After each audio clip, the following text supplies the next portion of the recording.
Hello, Brother Smith. Good morning, good afternoon, good evening. It is a good morning here, this side, and I've decided to record this video so that I can bring you up to speed on what is really happening on the ground. So first, I want to appreciate and thank you so much for having walked with me along this path. At least you've been there for me when I'm struggling with the project, when I don't have what to feed our kids, sometimes when we need some learning materials. Whenever I could run to you, you always come through in a very big way, and I really want to appreciate you for that.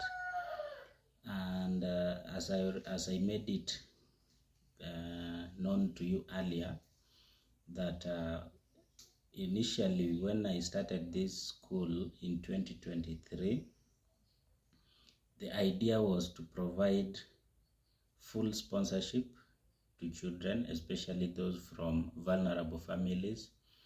And I was able to do that for the first 1 year, the whole of 2023. Things ran out very well, thanks to the help of our donor, who was called Hiram.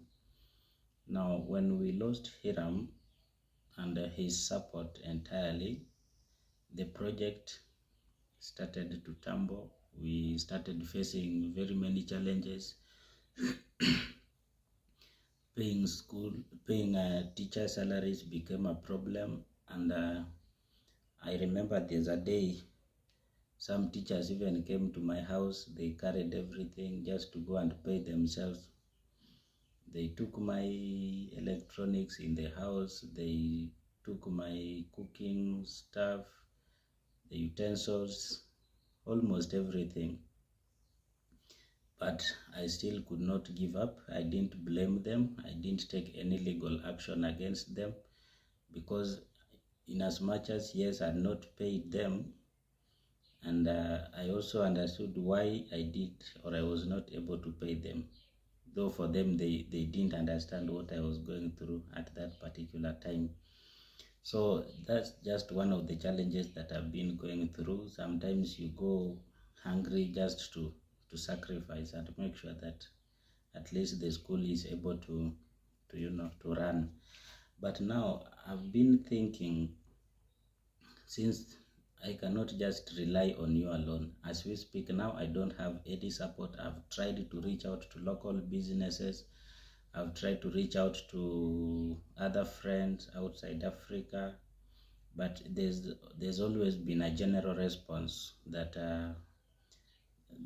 things are not easy for everyone. Trump issue, Trump factor, people are saying he has made life very difficult. Even those who used to support, some of them stopped because they were like, the life has generally gone up, very expensive in their side also, which I understood very well.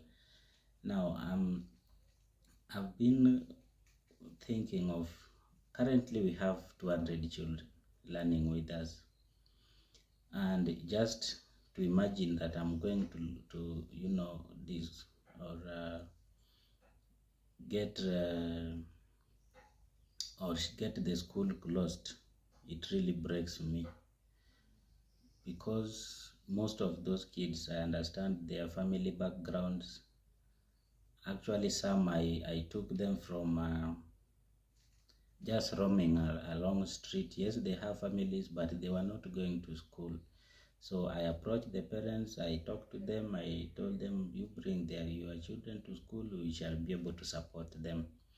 But now it has come to a point where the thing is personally stressful. It really drains me a lot, and all my effort to get support, to get donors, has been in vain.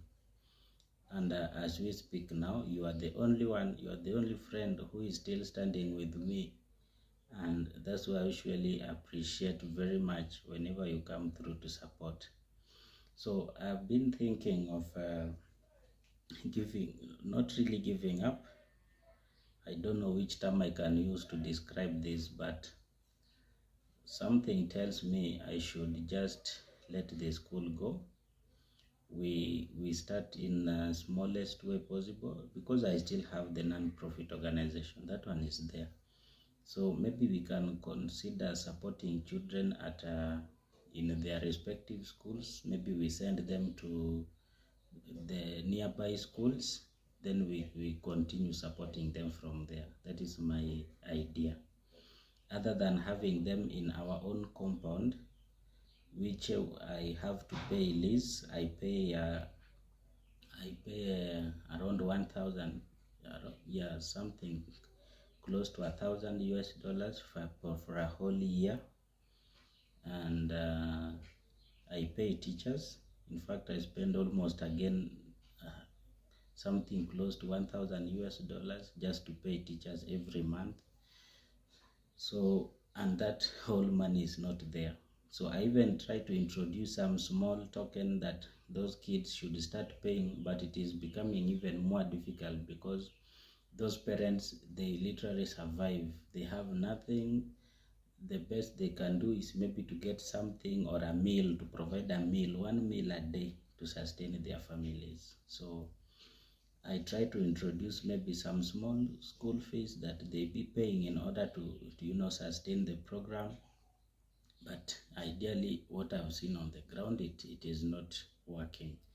So I'm thinking of we come next, because now we are starting a term this coming Monday. We are starting a new academic calendar term, which will run up to December for some around 2 or 3 months, then it ends. So I'm thinking of maybe come next year, we send these kids to various neighboring schools, especially those government schools. They are a bit cheap.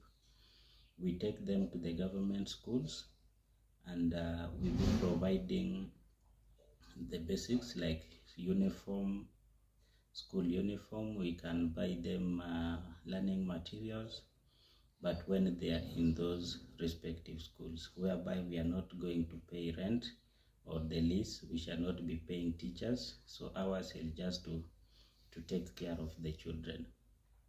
Now I'm sharing this with you so that you understand. You have been part of this journey from for a very long time, and I feel it is very important that I share with you and also get your view of what you think we can do together in order for us to not let the kids' dreams shatter, but still give them an opportunity to be in school in as much as they may not be in our own school. That is one. Now, the second thing I've been considering, because Kenya and Uganda is our neighbor country. We are within the East Africa region. I've been doing a lot of research about the Uganda, the environment, and I've come to realize that the needs that side and the needs we have here is no difference. They are the same. And when you compare the environment in Uganda and the one we have here in Kenya, the Ugandan environment supports such initiatives more than Kenya. First, it is very cheap to acquire a piece of land in Uganda as compared to this side. Secondly, even setting up a small center or setup that looks like a school where we can start, which is basically what we lacked this side of Kenya. Remember the place I'm operating on, I obtained it on lease. So I just got a structure that is already constructed and we started from there. But I'm looking at a scenario whereby if we can shift to the neighboring, because it is not far from where I am, we just some few miles and we cross the border. And apparently I have a dual citizenship for both Kenya and Uganda, so that will allow me to operate well across both two countries. So it's also another thing that I'm I wanted to share with you and see which one works best for us, because I don't just want to let this thing go. I'm still too young to say that I have accomplished.